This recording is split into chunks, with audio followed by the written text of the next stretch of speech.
Very excited to have these gentlemen on. We've got the Milwaukee Barons supporters group. We got two gentlemen representing them today, Brian Weber and Fred Gillich. Did I say that right, Fred? Yes, you did. All right, good. Welcome to the show, guys. Thank you. Awesome to have you here. Yeah. All right, well, gentlemen, as some folks that have listened to the show before, we know in the past the Barons have been on, but it's been a long time since anybody from the Barons have been on. So why don't you give us a refresher 101 fast about what the Milwaukee Barons are to the Milwaukee soccer area?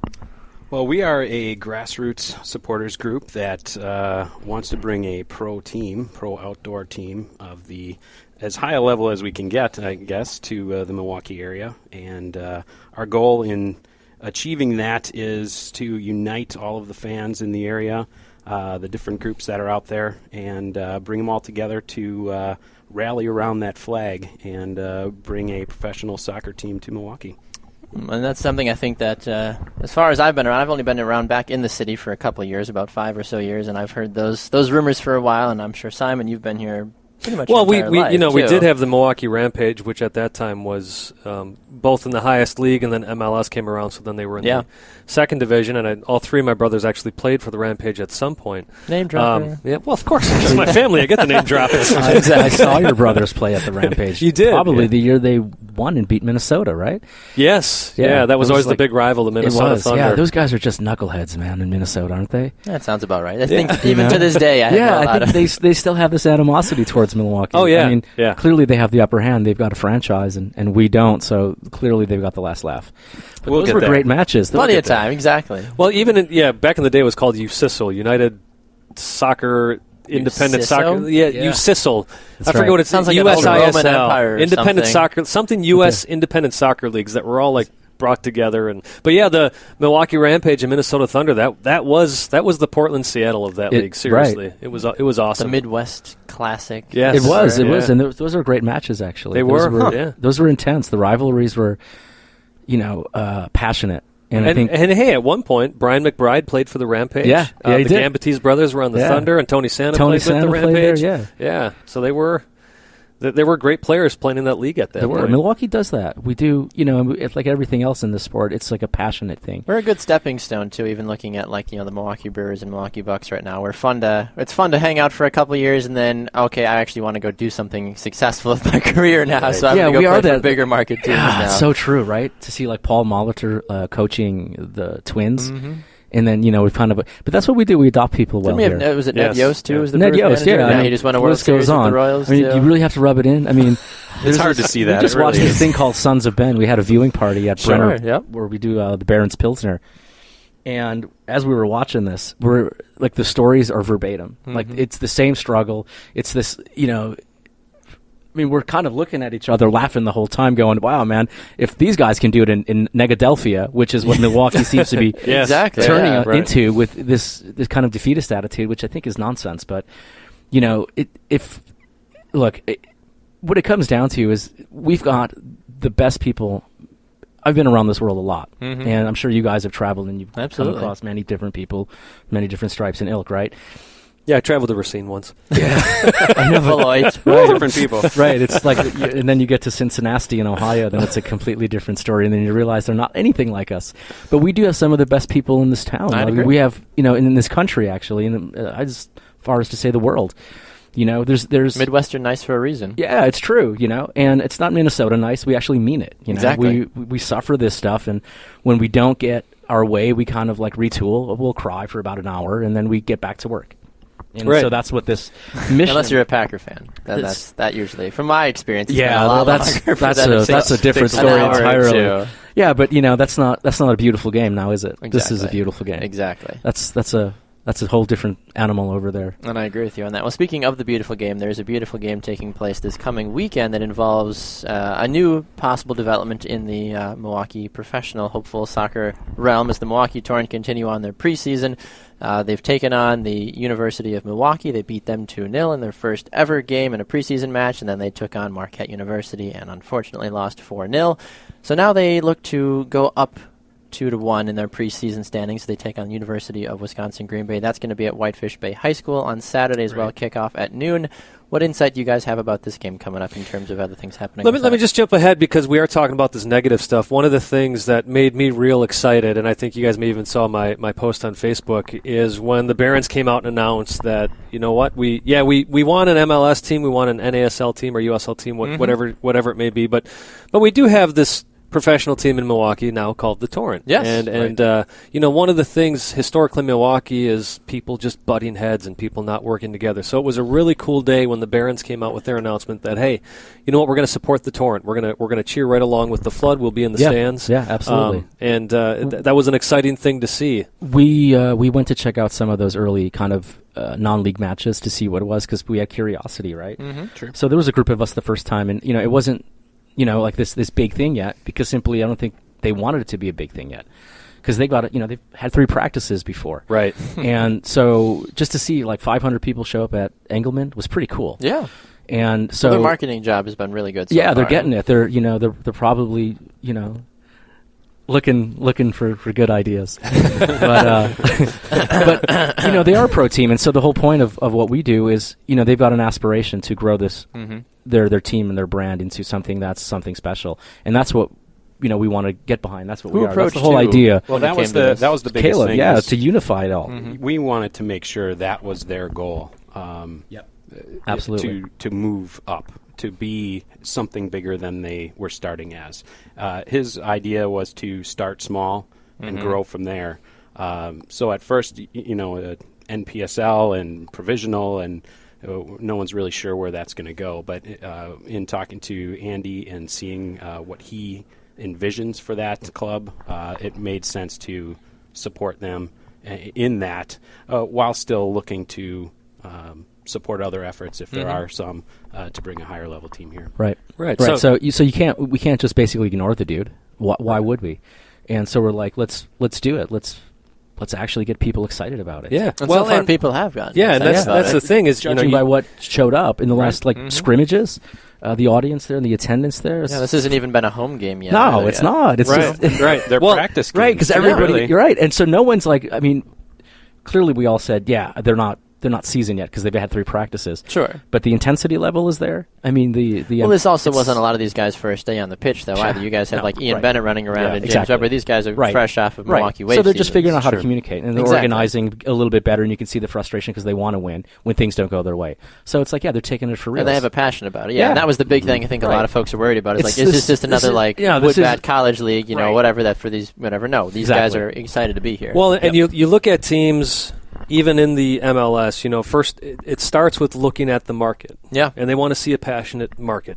Exactly. And if we're going to keep butting heads and the community is not going to support what is already there, then, the noses are going to continue to get turned up in Milwaukee. You're right. But so Caleb is the guy that runs the MOPSA thing. Yeah. And then so we when we started the Barons, we quickly thought, in fact, it was his post on his page about if we ever had the question was a poll, if we ever had a team, what should we call it? A friend of mine named Scott Carlson, this is how I got involved with it, said, dude, you might want to enter this thing, because we've been talking about this forever. Sure. And I said, dude, I don't do contests. I'm a pro, I mean. you got the skills, though. Yeah, I mean, there's a whole bunch of other people that can do this probably really well, too. And then so I whipped this thing together, and it stuck. And it kind of created a stir, and people were like, "Wow, dude, you guys are a real team." We're like, "No, we're not. This is not a real team. This is a supporters group. We're independent. We don't belong to anybody." And then Caleb was like, "You know what? This is something special." And he's kind of like your maven of information. He knows it all. And so he's like, "Let's talk to Davi." Oh, and that's how it starts sometimes. And that was what I was wondering too. Who initiated? Yeah, it was Caleb. Yeah, and so he gets it, man. He sits around and he consumes this stuff, and then he gets active about it, and then he does stuff. So that's kind of what you want with, I guess a fan group or a supporters group. Right. That's the enthusiasm. And another thing too with this, depending on how it goes with the growth of this team, this could be something that we could potentially see an international, known team coming into Miller Park in the summertime, like we already see these international series that take place between the Liga MX and EPL teams, having the Torrent taking on, whoever, some random EPL team or La Liga. I know that's still far off in the in the outskirts, but I'm sure the idea has crossed at least one person's mind. You know, right. But that would be great. We actually talked about that last week with Davi for a minute. Yeah. And he's like, I'm not ready yet, but yeah, I can see that happening. You know? Well, why not? You can imagine his Deutschness when he said it like that. He's a cool dude. I like him. He's a dude that actually, there's a lot of dudes that talk balls, and, there's many expressions you can use for talking loud and saying nothing. The thing with Davi, he backs up what he says. He does, and that's one thing we've learned about being around him for almost a year now. And dude, that's aces in my book. Exactly. Right. And that's what you want. So taking it back all the way back to the game now. So I'm assuming we'll see some Barons presence at the Torrent game this Saturday? Yeah, we've got a couple of things planned for the first couple of matches there. And we also have some news. Is it okay to share that news, Brian? I think so. So on June 10th, which is going to be a Friday, a day before Saturday's kickoff, the home opener, we're doing a little party over at Brenner Brewing where season ticket holders can show up, receive a Barons Torrent hybrid T-shirt, and also get, more importantly, their season tickets that they purchased. Okay. Which I think Andy said it was up to 200 or 300 now or something? Yeah, I don't know the exact number, but in that range. Yeah, so, which is great. That's huge. That's huge, right. So, Mike is over at Brenner, has been a really cool dude, and he saw the vision of this, and he's like, look, man, we'll get behind it. Let's have a little party here. And so anybody who's bought party in Milwaukee, whoever bought their Torrent tickets can get them first crack with their names printed on them, June 10th at Brenner Brewing. That's huge. So yeah, I mean, this is what we mean about unifying the tribes. There's a lot of talk about the market can't support another pro team, which, man, that's all bull. That's crap, dude. Mm-hmm. And what it is you have to look at the sponsorships. And just because you've got a group of people that have sponsored teams and excited a fan base a certain way doesn't mean that we have to go after them. You're telling me in this city of entrepreneurs and creative people that there aren't any other sponsors that are going to jump on board and follow the sport of the future? It's nonsense. No, absolutely. I mean, we're a supporters group, and we got a beer named after us. Right, I was just about to bring that up. Is the Barons Pilsner going to be at the June 10th party? It's a beautiful bottle. Yeah, it'll be there. It'll definitely be there. And so this is what we're saying. We're proving to all those cynics and those critics who say you can't be done. And so the great thing about that Sons of Ben thing that we watched, the Philadelphia story and how they got their MLS team, dude, they built that thing in the middle of the Great Recession. Right. 2008 this happened against all odds. And you're telling us that we can't do that? Come on. It's nonsense, man. Right. Anybody who wants to say no doesn't know what they're talking about. And if they are, they're protecting another interest. And you know what? It's at the end of the game, 10 years from now, something's going to happen here. It's just, you're going to see it. It might be Andy. Andy might be that team that grows it like the Timbers did. That's right. But for us to say we're going to wait for the prom queen, or we're going to wait for the hottest person in the room to ask us to dance. We're like, no, man, we're going to dance with anybody as long as you know how to dance. Right. You got to attract the people here. We see now Detroit is a possible MLS city, and they've had their own NPSL team, the Detroit City FC, who they're bitter about the possible ownership group. I don't think Detroit needs an MLS which I understand. Why not? Why not? Because Detroit is an awful market to put a team in, any professional team. They can barely support the Pistons and the Tigers, let alone trying to put an MLS team in downtown. You mean Detroit. The Lions? Land is cheap, man. Baseball, yeah. Land is cheap in Milwaukee, too, if you look in the right places. Exactly. Chester, Listen, Philadelphia can do it. If there's one thing I'll be negative about, and you're probably not going to like that I say this, Fred, but I know when 10 years ago or so, when Peter was trying to bring a team here, the city council just it's true. hardballed him on everything. One city council member even came out and said, over my dead body will there be professional soccer in Milwaukee. I think that guy actually died. Next well, day then he it's died, time. and we move on. I think, and granted, that was a decade ago, but nevertheless, there is still that perception in Milwaukee that outdoor soccer is not a successful venture, which is all you got to do is step outside the city. All you got to do is even look at Kansas City. Yeah. They went from having 7,000 people show up at Arrowhead. They build their own stadium. They sell out every single game, 19,000 strong. And they have a women's professional team now too. Their inaugural season was coached by a guy who coached UWM, Bob. That's right. Who's also an Olympic and World Cup national coach. team. Yeah. So come on, man. I mean, there's a lot of old school. A friend of mine used to say this all the time, and sometimes Milwaukeeans look for reasons not to do stuff. Oh yeah, and that's just because very true. Actually, you say that. And it's like, well, we're not about that, and it's like it's a different time now. It is a different time. It is. 10 years later, it's a different group of people at the city. There were a lot of influences working there that aren't in place anymore. True. It's so far different, right? That Brady Street got shut down during a World Cup game, right? Yeah. Because for so 2 days in a row, the final, and then the I was there. You were there, right? Mm-hmm. I was not, but so the U.S.-Portugal match was insane. It had about a little bit more than the final between Germany and Argentina. From Arlington, from Farwell all the way to Arlington was blocked off. Wow. That's like 3 blocks. It's a pretty good sign right there, honestly. Right. If you're shutting down a city street for something that's not life-threatening. And you know what? The cops were cool about it. Yeah. You know, they got it because, what are they going to do, man? It's like no one's being rowdy. We're not going to, It's just want to support. You just want to support. Look, and that was Milwaukee. I was actually in Greenville, South Carolina, of all places, during the World Cup final. I was at this 2-story bar. You couldn't move in there. Yeah, packed. I mean, that's, you had said the sport of the future, but it's here. It is. It is here now. Exactly. What I mean by sport of the future is, for Milwaukeeans, it feels like that. Because sometimes we're 10 years out on a lot of things. Sure. Yeah. But, I mean, look, man, 10 years ago, the internet really didn't exist. It did, but not the way it does now. Exactly. Right. So if you want to find out how something is done, type away. Exactly. That's right. And then streaming, and look at how many soccer pubs there are now versus 10 years ago. Right. Yeah, exactly. Just in Milwaukee. So. Yeah, exactly. And you see all that continued growth. I mean, and right now with the rate that MLS is expanding right now too. I mean, I know we're probably not.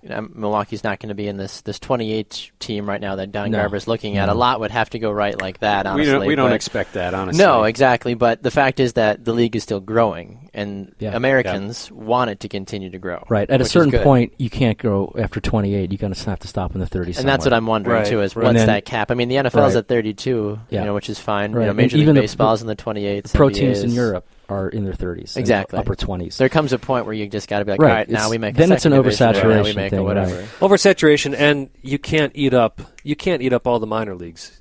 Those players have to have a place to play and develop as well. Exactly. Right. Exactly. Yeah, but the thing is that with all these stories, there's always someone who has a vision, and the vision is usually coupled with the experience and then the money. Yeah.